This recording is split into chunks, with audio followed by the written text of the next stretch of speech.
Hello, Internet friend. I'm David Ravel, and this is ValueSide.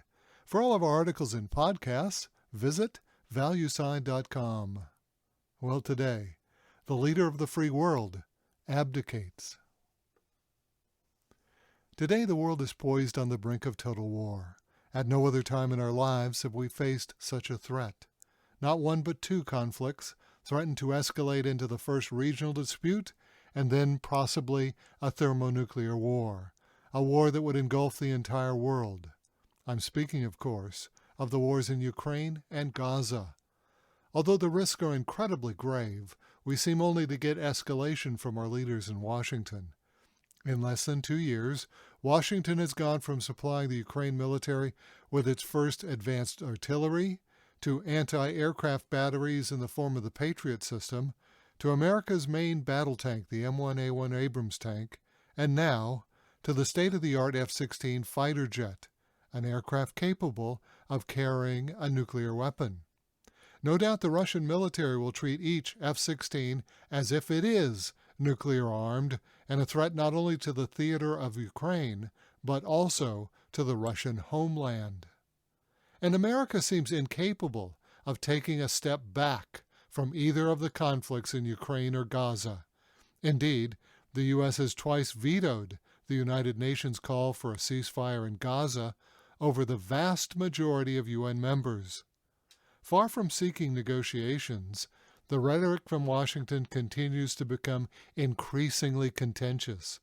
Just last week, President Biden asserted that if we don't send more military to aid, then American boys might have to fight Russian soldiers, an assertion made more plausible by the actions of the president.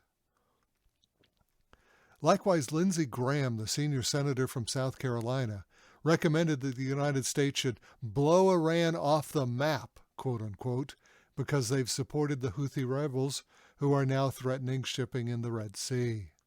Neither Biden nor Graham are serious about peace.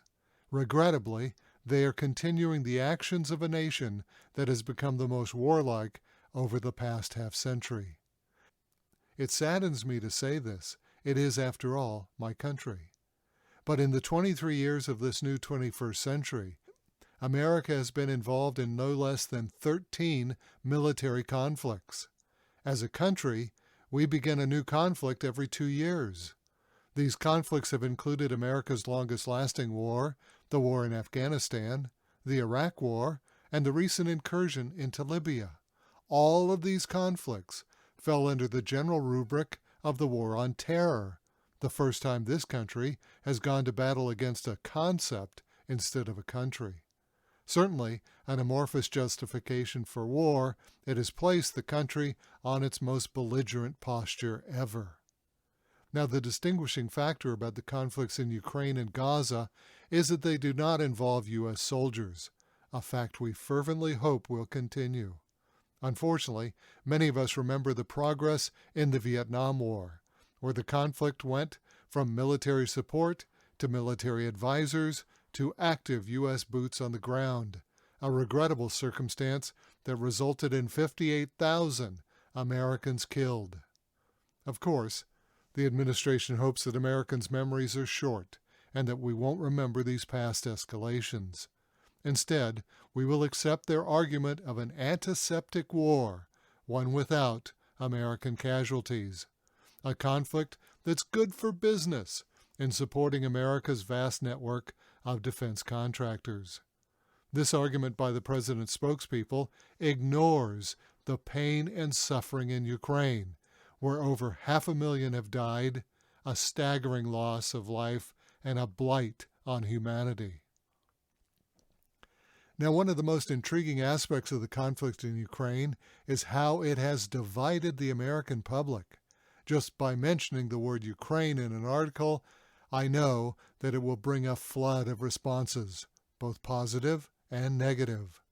Over time, responses have changed from solidly pro-Ukraine war to mixed, and now possibly leaning anti-Ukraine. It reflects the different sources of information that people are receiving. Many Americans view the mainstream news outlets, and they've been solidly pro-Ukraine since the beginning. However, some European and alternative news sites have been equally anti-Ukraine war, and the comments reflect these differing sources of news. Now, we're all familiar with opinion polling. They're a survey of people's current views of a particular issue. While they're acceptable as far as they go, they're also generally hypothetical. Who will you vote for in the next election? Well, that's purely theoretical until the vote actually occurs. Exit polls being the exception. However, other ways exist to measure a population's attitude towards a given issue. I consider military recruitment during a time of war as an excellent measure of whether a populace supports that war or not. Now, the current war in Ukraine shows marked differences between the three belligerents. According to the publication military.com, the United States is currently suffering a recruiting crisis in 2023, with every major service, except for the U.S. Marine Corps, falling below their goals for the year. The Air Force saw recruitment down about 10%, the Army was down 15%, and the U.S. Navy was down an astonishing 20%. All these numbers are preliminary, as year-end results have yet to be released, but clearly these are not good trends. It's in Ukraine that we see the real issue with recruitment. Here, the country must replace all of those soldiers who are no longer capable of fighting, the wounded and the dead. At the same time, Ukraine must keep up with the steadily increasing number of Russian soldiers who appear on the other side of the battle lines.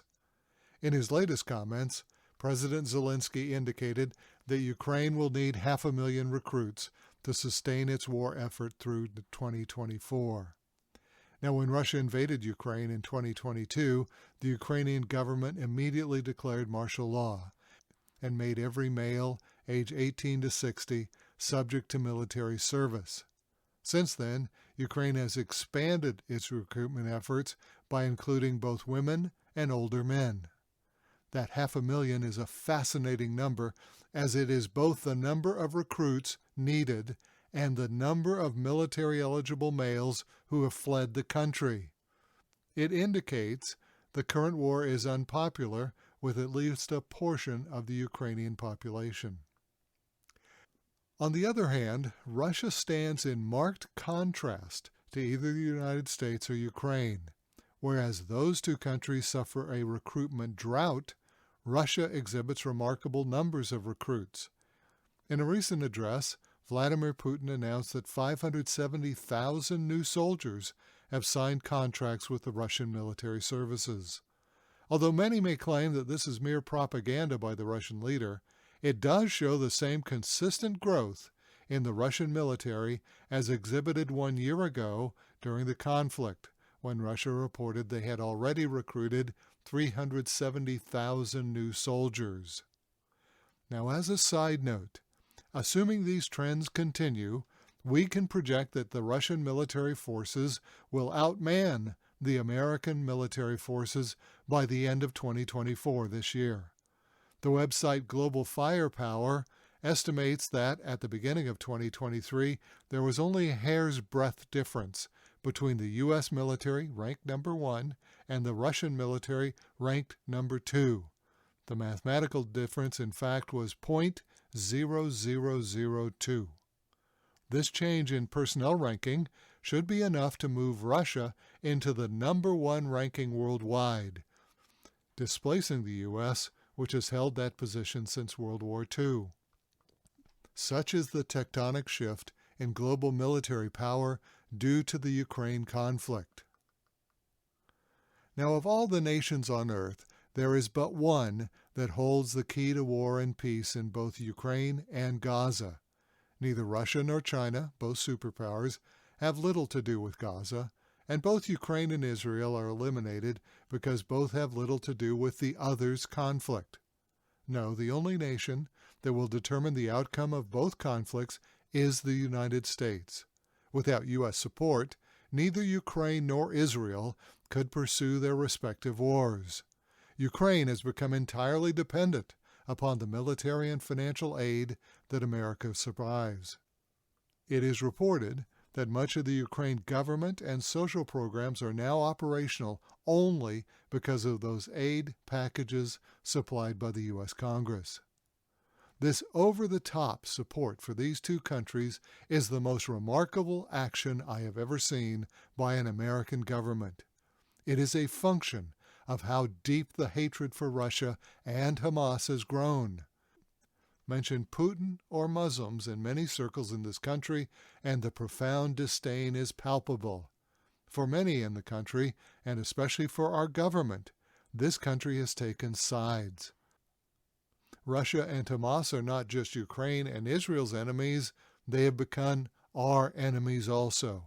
We have inserted ourselves into conflicts that are far from our own shores and distant from our own national interest.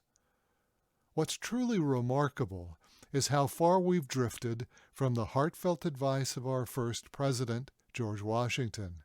In his farewell letter to the nation, Washington implored those following him from just this kind of offshore conflict. Let me read from what Washington said. Against the insidious wiles of foreign influence, and I conjure you to believe me, fellow citizens, the jealousy of a free people ought to be constantly awake, since history and experience proves that foreign influence is one of the most baneful foes of a republican government. But that jealousy, to be useful, must be impartial, else it becomes the instrument of the very influence to be avoided instead of a defense against it. Excessive partiality for one foreign nation and excessive dislike for another causes those whom they actuate to see danger only on one side and serves to veil and even second the arts of influence of the other. Real patriots, who may resist the intrigues of the favorite foreign country, are liable to become suspect and odious, while its tools and dupes usurp the applause and confidence of the people to surrender their interest. The great rule of conduct for us in regard to foreign nations is, in extending our commercial relations, to have with them as little political connection as is possible. George Washington, September 19th, 1796. Today, the interests of Ukraine, Israel, and the United States have become fused into one. While it may be difficult for those within U.S. borders to see this, it is becoming increasingly apparent to the rest of the world.